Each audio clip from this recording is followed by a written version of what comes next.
पहुँचे और वाइट ने वहाँ एक कर्मचारी से पूछा कि ये कौन सी जगह है, ये हम कहाँ आ गए। तब उसने उनको उत्तर दिया कि ये पुराना गलगत्ता पहाड़ की साइट है।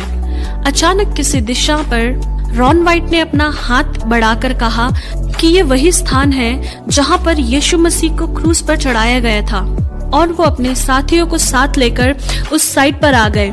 वहाँ के अधिकारियों के परमिशन के साथ उन्होंने उस साइट पर खोदने का काम स्टार्ट किया और अपने रडार में उन्हें ये पाया कि वहाँ पर लगभग 18 फुट का एक बड़ी चट्टान जमीन के नीचे पाया। वे जब खोदते गए तो उनको एक गुफा जैसा कुछ दिखाई दिया और वहाँ के कर्मचारी जो वहाँ खोदने का काम करते थे वे उस गुफा के अंदर गए और वे डर के मारे वहाँ से भागने लगे, क्योंकि उन्होंने वहाँ जो देखा वो नजारा बहुत गंभीर था। रॉन वाइट ने उन लोगों को अपने पास बुलाकर पूछा कि तुम लोग क्यों भाग रहे हो बिना पैसे लिए। तब वो इब्री कर्मचारियों ने कहा कि हमने वहाँ वाचा का संदूक को देखा है। तब रॉन वाइट उस गुफा के अंदर प्रवेश किया और जब उन्होंने आंख उठाकर देखा तब उन्हें एक अद्भुत दृश्य दिखाई दिया, और उस दृश्य को देखने के बाद वे तुरंत नीचे गिर गए। रॉन वाइट के बेटे ने बड़ी ही मुश्किल से उन्हें बाहर निकाला। अगली बार रॉन वाइट बड़ी तैयारी के साथ उस गुफा में प्रवेश किया तो उन्होंने उस गुफा के अंदर वाचा का संदूक देखा, जिसके द्वारा मूसा के समय परमेश्वर इजरायलियों के बीच में अपनी उपस्थिति को प्रकट करते थे। फिर रॉन वाइट ने अपने अनुभव शेयर करते समय बताया कि उन्होंने जब वो संदूक करीब जाकर देखा तो 4 स्वर्गदूत उस संदूक के चारों ओर खड़े देखा, और उसमें से एक स्वर्गदूत रॉन वाइट से बातें करने लगे। हम 4 मूसा के समय से लेकर अब तक वाचा के संदूक की रखवाली कर रहे हैं।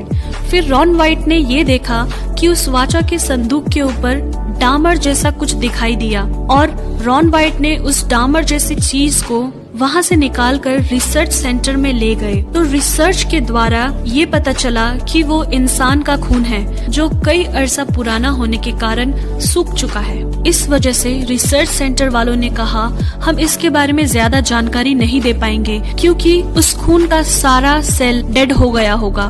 मगर रॉन वाइट जो पहले मेल नर्स भी रह चुके हैं, उन लोगों से रिक्वेस्ट किया कि आप लोग कृपया इस ब्लड का डीएनए पता करने की कोशिश करिए। उनकी बात मानकर उस रिसर्च सेंटर वालों ने ब्लड को 24 आवर तक सॉल्यूशन में रखा और 24 घंटे के बाद उन्होंने उस ब्लड को टेस्ट के लिए डाल दिया। जब उन्होंने उस ब्लड की जांच की तो उन्हें एक आश्चर्यजनक बात पता चली, और उन्होंने रॉन वाइट को बुलाकर बताया कि ये ब्लड सेल अभी तक मरा नहीं, ये ब्लड अभी भी जिंदा है। और उन्होंने उसका डीएनए के लिए खोज किया तो वे ये बात देखकर हैरान हो गए, जैसे कि एक नॉर्मल मनुष्य के डीएनए में 23 पेयर्स ऑफ क्रोमोसोम होते हैं, जिनमें से 23 माता के होते हैं और 23 पिता के, मगर उस ब्लड में सिर्फ 23 ही क्रोमोसोम दिखाई दिए, जिससे रॉन वाइट को ये पता चला कि ये यीशु मसीह का खून है, जो पुरुष से नहीं मगर पवित्र आत्मा से जो मरियम के कोख में पैदा हुआ। और उन्हें इस बात की पक्कीकरण करने के लिए उस वाचा के संदूक के पास फिर से गए और वो जांचने लगे कि वो खून कैसे उस वाचा के संदूक के ऊपर आया। उसी खोजबीन के दौरान उन्हें ये देखने को मिला कि जहाँ वाचा का संदूक रखा गया था उसी स्थान के ऊपर गुफा में एक दरार दिखाई दिया। उस दरार में भी वैसा ही सूखा ब्लड उन्हें देखने को मिला, और मालूम हुआ कि वो ब्लड ऊपर से ही बहता आया है। इसके द्वारा उन्हें ये पता चला कि इसके ऊपर वो स्थान है जहाँ पर यीशु मसीह को क्रूस पर चढ़ाया था, और यीशु मसीह की मृत्यु के समय बाइबल में लिखी हुई उन बातों को रॉन वाइट ने याद किया कि धरती डोल गई और चट्टानें तड़क गई। ऐसा वचन मत्ती 27 के 41 में लिखा है। ये वो दरार था जो यीशु के समय में हुआ था, जिसके द्वारा यीशु का लहू बहते हुए उस वाचा के संदूक के ऊपर गिर गया। और उनके हिस्टोरिकल स्टडीज के दौरान उन्हें मकाबिस की किताब से ये लिखा मिला कि यिर्मयाह नबी ने परमेश्वर का संदूक एक गुफा के अंदर छुपाया था। इस किताब को पढ़ने के बाद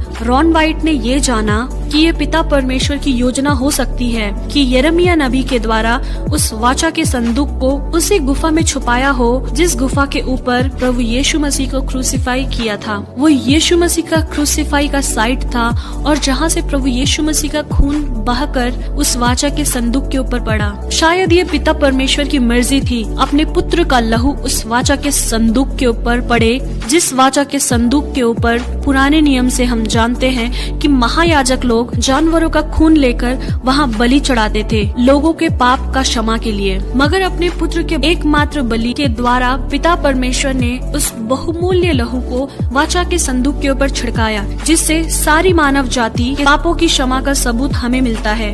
प्रियो, ये बात रॉन वाइट सारे मसीहों को बता नहीं पाए, उनका देहांत हो गया।